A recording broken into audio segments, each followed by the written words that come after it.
Good day mga ka-GMC, and so welcome back to my channel. Okay, kung mga naubusan ng Garuda Fixie at mga naghahanap pa, so version 1, so wala na po talaga tayong stocks. Meron na lang ngayon yung bagong labas nila. Ito si Garuda Fixie version 2. Ano nga ba yung meron sa kanya? So isa-isahin natin, i-buy check yan. Pero bago lahat, please like and subscribe.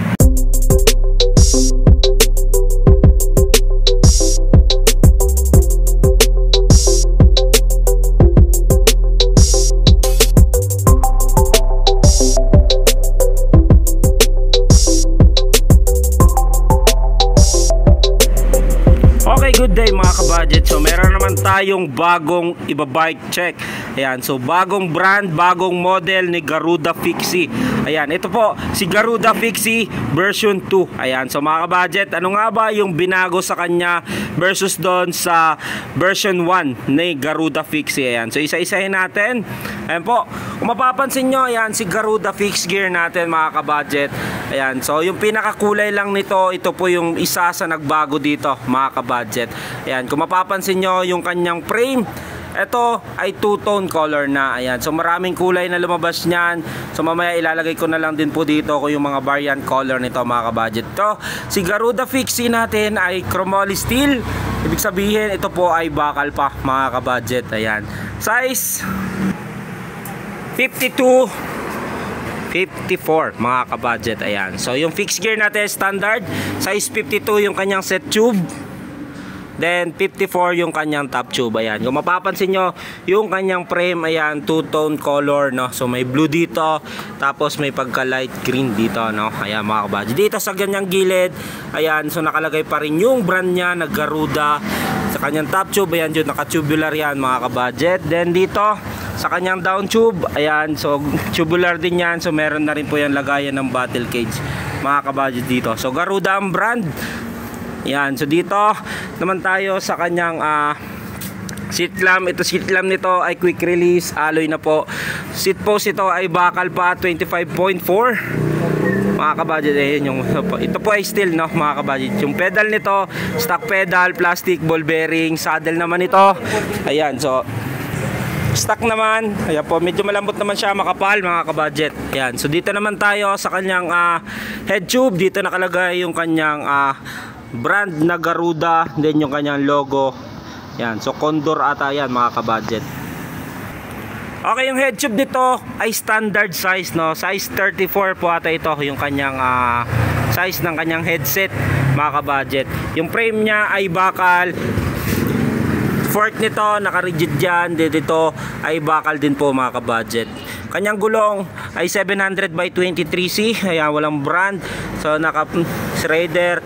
Then ito, yung hub nito ay bakal. Hindi rin quick release yung kanyang unang gulong. Ganon din yung kanyang likurang gulong. Ayan. So dito naman tayo sa baba. So dito yung crank nito ay cell bearing na mga kabudget. Ayan, so cell bearing ratio, ayan yung pinaka-importante sa mga fixed gear, no? Sa ratio nito 44:16 mga kabudget. So same lang din naman sila ng ratio doon sa version 1 mga kabudget. Okay, so dito naman tayo sa kanyang fixed gear. Ito yung fixed gear mga kabudget. So meron din yung pre-wheel, yung kanyang sprocket, no? Ito yung katulad sa mga single speed natin na mga bike. So meron siyang sprocket na single. So ito siya ay fixie. So meron siyang fixie. So dito po yung fixed gear niya, tsaka yung chain ano niya. So alloy ng kanyang rim, gulong na ginamit sa kanya 700 by 23C mga kabudget. So yan, 700C is a road bike po ito, no, na kanyang parts ng kanyang gulong. Ayan, so dalang fixed gear, same lang din naman sila ng road bike ng forma. Ang kaibahan lang ng road bike is yung meron siyang mga shifter mga kabudget. Okay, so ito yung naka 1x lang din to, single speed. Ito ay fixed gear. Pwede rin yung igawing pre-wheel, no? Kung kayo nagpa-practice, pre-wheel nyo na lang. So gulong, dito naman tayo sa kanyang harapan. So yung stem nito ay alloy. Ito yung isang binago sa kanya, naka drop bar na siya mga kabudget. Ayan, so yung dating Garuda Fixie natin ay straight bar pa. So ngayon, mas pinaganda. Ayan, so yung meron na rin siya kasamang bar tape, no? Ayan. Then stem nito same lang din naman, standard size mga kabudget. Ayan.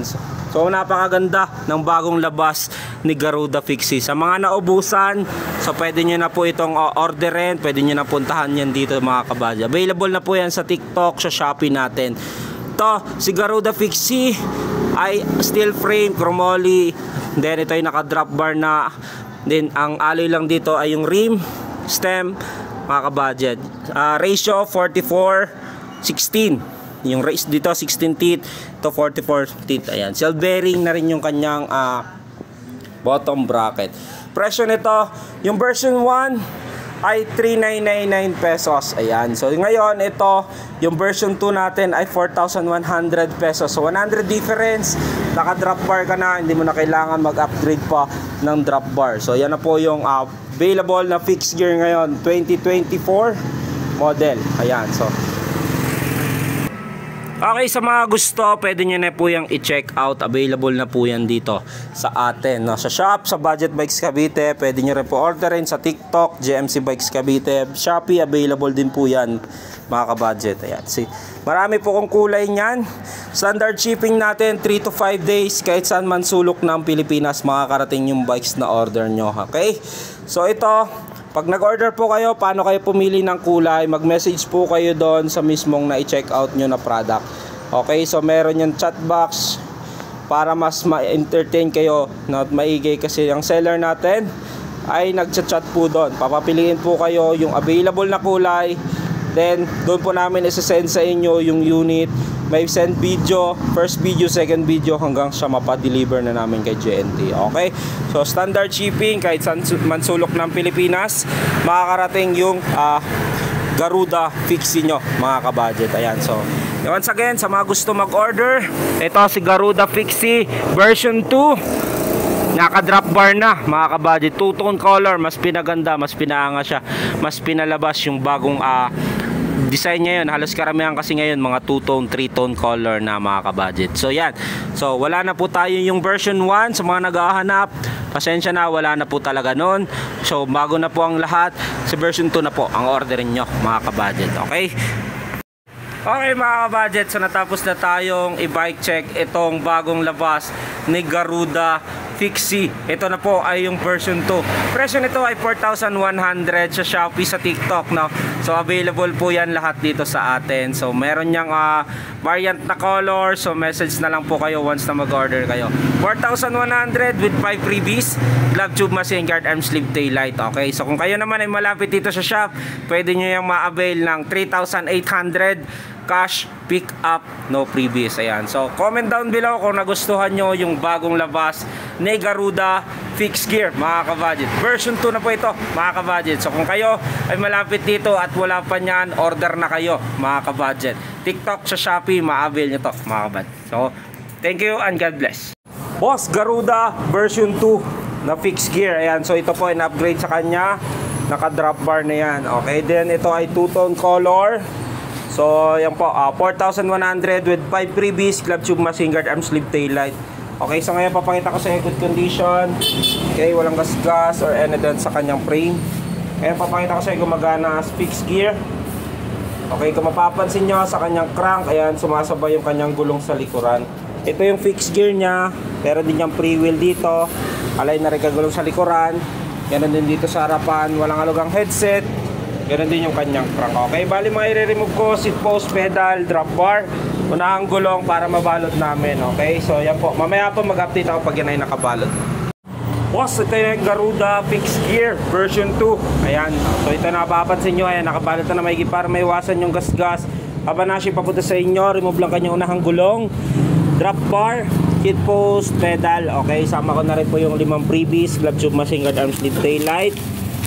Sa pinang ko ng foam bago ko balutin. Mamaya po na kay JNT na po yan.